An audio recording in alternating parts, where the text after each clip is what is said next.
what were the key components you were looking for in a trainer that made you actually feel comfortable in working with someone? Well, I only had one trainer. I had never done it before, and I wasn't really sure what to expect. I think my image was either someone that yells at you, like the boot camp sort of thing, or someone who's super peppy, like, you know, walking in the gym, woo, you know, you made it to the gym, you know. And when I met Jarenn, he wasn't like that at all. So I didn't really have any preconceived notion. But I realized as a violinist, my whole life I've been going to violin lessons every week. Your whole life you do that, and you learn how to train your muscles, and you learn about form, and you have someone that you speak to every week with your goals and everything. So it actually felt very comfortable in that way, because it sort of reminded me of violin, a lot of similarities. So you being her trainer, did you actually help her in like working the arms out more? Because holding a violin, that's more like upward. That's like, you know, you have muscle. Well, you actually hold it with your head. Oh, you hold it with your head. OMG. So I had pretty weak arms, actually. Yeah, I think definitely you're, as a trainer, one of your goals is to get your client to where they want to be. So if a client is a violinist, you might not know what muscles to work out, because I've never played violin before. But from talking to your clients, you can sort of get a feeling for what they need. So yeah, we'll do more like upper body workouts, or specify if you're used to always having your arm out on set or something like that.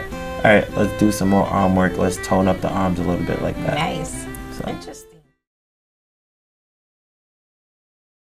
There were banana peels everywhere, and it's wet from the water. So there's like this, you know, this maze of slippery madness everywhere, just banana peels. It's like a cartoon.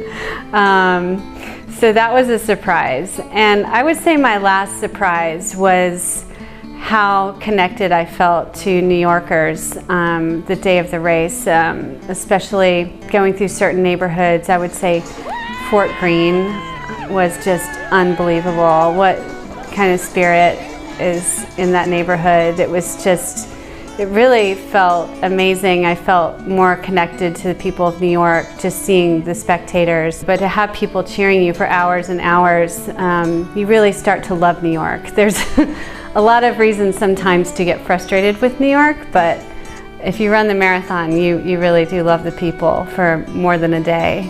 So that was a very nice surprise. I would say if you're thinking about it, then you should do it.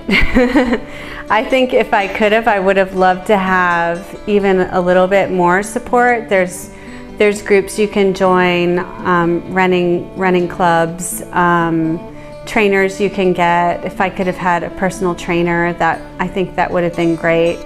So how was the end of the marathon? Well, crossing the finish line of the marathon, I was very exhausted.